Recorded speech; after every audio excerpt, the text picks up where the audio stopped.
Coming up, The View has no idea about reality and continue with the ancient leftist talking points.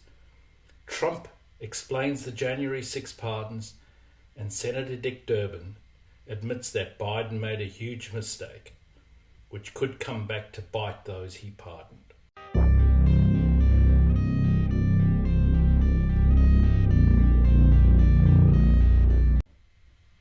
First up, we have Joy Behar on The View. So if he's sending all the criminals away, where is he going? And what better way to unify the country than by ripping families apart and punishing anyone who doesn't fall in line? Typical of those on the left, she starts off by making the obligatory felon-type remarks that she obviously thinks are hilarious and original. It is neither. And then she says, what better way to unify the country than by pulling families apart, as well as punishing anyone that doesn't get into line with Trump. Never mind that the president who in fact really did do a lot of pulling families apart was her beloved President Obama. She has clearly never thought that she may well be the one that is out of step with American sentiment. I'll let CNN's Harry Enton explain. A massive shift from when Trump was first getting into office 8 years ago, right? Deport all undocumented immigrants. You go back to 2015, I'm going to come to your side of the screen, it was 42%. Hello. Go to 2016, it was 36%. Look at where we are now. This was taken at the end of last year, 56%. This is 20 points higher than it was just before Trump got into office the first time. So feelings towards immigration in this country, feelings towards undocumented immigrants and deporting all of them have become considerably more hawkish. Enton shows the massive shift that has occurred regarding deporting all undocumented immigrants, or more correctly, illegal immigrants. It has gone up by 20% since 2016 and is now the view of well over half of all Americans. Americans are tired of waves of illegal immigrants and the mayhem caused, an idea that is obviously completely foreign to Behar. Then we have the person on The View guaranteed to be racist, Sonny Hostin. But the one thing that I did think about was the hypocrisy of having a man be inaugurated to be president on the same day as we commemorate MLK. And that same man saying that he was going to get rid of diversity, equity, and inclusion. The irony of it. The irony of it, because Martin Luther King not only wanted racial equality, he wanted economic equality. Hostin starts off by saying that she hates the fact that Trump's inauguration is on the same day as Martin Luther King Day. She hates that he is getting rid of diversity, equity, and inclusion, or DEI, and that runs counter to King, despite King's dream being for his children to be measured by the content of their character rather than the colour of their skin. Hostin says that King wanted economic equality. I think, like all leftists, Hostin confuses the Marxist proposition of equity or equality of outcome with equality of opportunity. The reality is you have to pick one. You can't have both. If you enjoy this sort of content, please like, share and subscribe. If you so wish, you can buy me a cup of coffee. Hostin continues. And I want to remind people that he said that Black Americans deserved reparations for the injustices they faced. He argued that reparations were a form of justice, in fact, not charity. And he said, quote, "It's all right to tell a man to lift himself by his own bootstraps, but it is cruel jest to say to a bootless man that he ought to lift himself by his own bootstraps." She continues with the old saw about reparations, saying that King saw reparations as a form of justice, not charity. This is clearly incorrect on a number of levels that I won't go into here. Hostin cites an example of lifting yourself up by your bootstraps being a problem if you have no boots. Now, I agree, but you should absolutely not view this through the prism of racism or identity politics, which Hostin always does. What should be focused on is disadvantage, wherever it is found, and policies designed to address disadvantage, not race or sex or whatever identity issue you want to place on it. She goes on. A man who didn't become the president of the United States because of merit. He had no political experience whatsoever. He had no business experience. He was given everything that he has. He is a legacy hire. He is, if anything, a DEI hire, a didn't earn it hire. Here she goes on a rant saying that Trump never earned the presidency, that he is a DEI president, as in he didn't earn it. She has to be kidding. This is someone who got a business degree, was very successful in real estate, then had an extremely popular television show for years and years that was built on his back. He then fought off a who's who list of Republican candidates to win the Republican nomination in 2016, and then fought off the anointed one, Hillary Clinton, to win the 2016 election. After losing in 2020, he was attacked in set-piece lawfare set-piece after lawfare set-piece.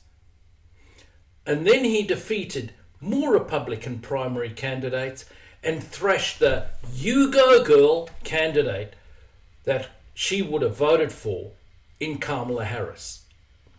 If ever there was a DEI candidate, it was the one that Hostin voted for on the 5th of November 2024, Kamala Harris.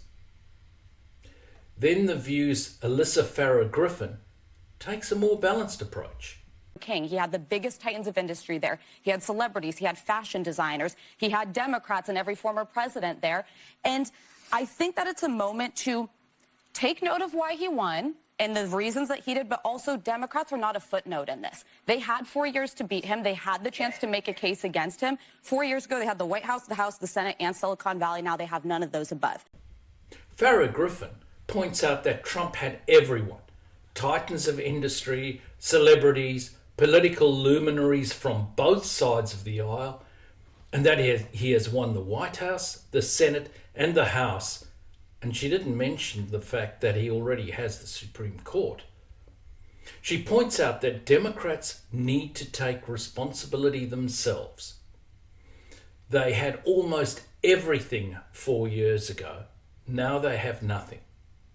The fact is, the Democrats had 4 years to build a case for themselves, and they failed utterly. And then we have Ana Navarro. He wants to invade Panama, people. Panama is our ally. They haven't done a damn thing. Everything he is saying about Panama, and it struck me because I was in the region.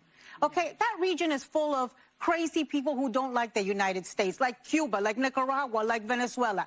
The country of Panama is our longest, strongest ally in that region. Everything he is saying about the Chinese running the Panama Canal is a lie. Navarro talks about an invasion of Panama. She states that everything Trump says about the canal is a lie. Navarro herself is lying.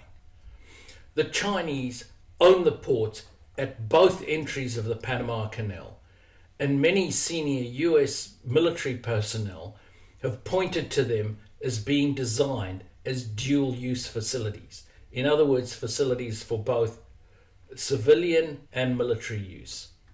Additionally, the Panamanians have not been fulfilling their obligations under which they were gifted the Panama Canal around 40 years ago.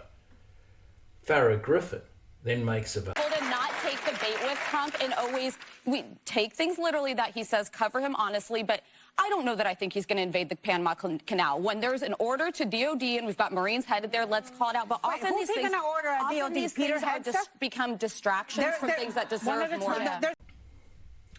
She makes the point not to take every statement by Trump completely literally. Trump is often playing chess when others are playing checkers. He often uses extreme statements as opening gambits to getting a deal for the US under favourable circumstances. Chris Cuomo discusses some of the enigma that is Trump. The fundamental mistake Democrats make is they try to match Trump's tactics.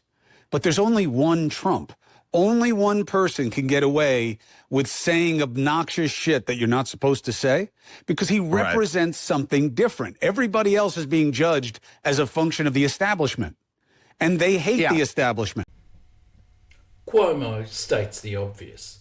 Trump is unique. The Democrats make a huge mistake, either trying to emulate Trump or play by Trump's rules, expecting the same results that Trump gets. Trump is anti-establishment, whereas the Democrats are clearly in the establishment. They cannot expect to have the same view of them from the public as Trump has. The public sees Trump as different, as not being establishment, so they don't expect him to play by the same rules and behave in the same way as the establishment. And then we have Senator Dick Durbin. Let me start with your reaction, Senator, to President Trump pardoning or commuting the sentences of 1,200 January 6 defendants, some of whom beat police officers and desecrated the U.S. Capitol building. Outrageous. And to think that these individuals who were accosted were really there offering their lives in protection of members of Congress and visitors to the Capitol. They deserve our praise. And what do they get from President Trump? His very first pardon is to pardon those who attacked them. Durbin is opposed to January 6 pardons, and he sees it as outrageous. He sees it all as if all of the January 6 protesters violently accosted police, and doesn't seem to be able to differentiate at all. Of course, this is not the case. Most of the January 6 protesters did not violently accost the police. Then we have Trump himself on the issue. This is a week ago. He said, if you committed violence on January 6th, obviously you should not be pardoned. Why is your vice president wrong? Well, only for one reason. They've served years in jail. They should not have served, and they've served years in jail. And murderers don't even go to jail in this country. Their lives have been ruined, and in many cases, listen to me for a second. Stop interrupting. They've served years in jail, and if you look at the American public is tired of it. Trump explains just why he pardoned the January 6th protesters. He states that they have already spent years in jail. They have been punished, and the American public is tired of it. He also calls out the journalist for being rude in constantly interrupting. He continues. And we had 1,500, we have 16 under review. As you know, we commuted about 16 of them because it looks like they could have done things that were not acceptable for a full pardon.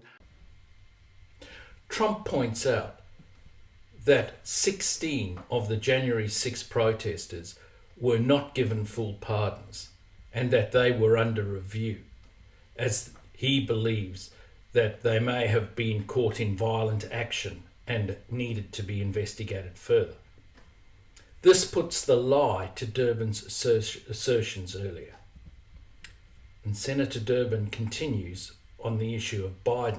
President Biden issued some preemptive pardons, as you know, for members of the January 6 Select Committee. I want to play something you said about that last month. Listen and watch this. Where does it start and where does it stop? When my friend Adam Schiff, who will become senator from California tomorrow, be sworn in, says that he doesn't believe it's necessary, I stand by him. So you still stand by that, Senator? Was President Biden wrong to have issued these preemptive pardons during his final hours in office? I think so, to be honest with you. I like Joe Biden, and I think he was a good president. But as I said in that earlier interview, where does this end? Durbin thinks that Biden was wrong in pardoning his family, the January 6 committee, and others such as Fauci. He does not like preemptive pardons, and he stands by what he said earlier and says that he is concerned that now that this has happened, he is worried that the genie is out of the bottle and he wonders where it will end. You then have a former federal prosecutor talking on the Biden. You no longer can claim the fifth. So if you have either an aggressive prosecutor or maybe more likely aggressive components within Congress, they may be able to bring people in. And there is some risk to the Biden family in the world of false statements. You know, if they come in and they lie about the financial transactions, about the lack of any services actually provided to, you know, fill in a country, Ukraine, Russia, China, it's at least conceivable or Dr. Fauci rules coming out of that. Sorry? Right. Or Dr. Fauci, obviously. Yeah, Fauci, I think the biggest danger for him at this point won't be some sort of substantive crime. It would be false statements. I mean, he's already given inconsistent statements over the years. Former federal prosecutor Jim Trusty said that Biden has paradoxically put his family, the January 6 committee, and the likes of Dr. Fauci at risk by giving them preemptive pardons. The risk lies in the fact that having been given the pardons, they cannot plead the fifth, as they have been pardoned with regard to what they could theoretically incriminate themselves with. Thus, they can easily be called to testify. They cannot refuse, and they could catch themselves up in those proceedings. What are your thoughts on the way that the left has been behaving in recent days? Please let me know in the comments below. Thanks for watching.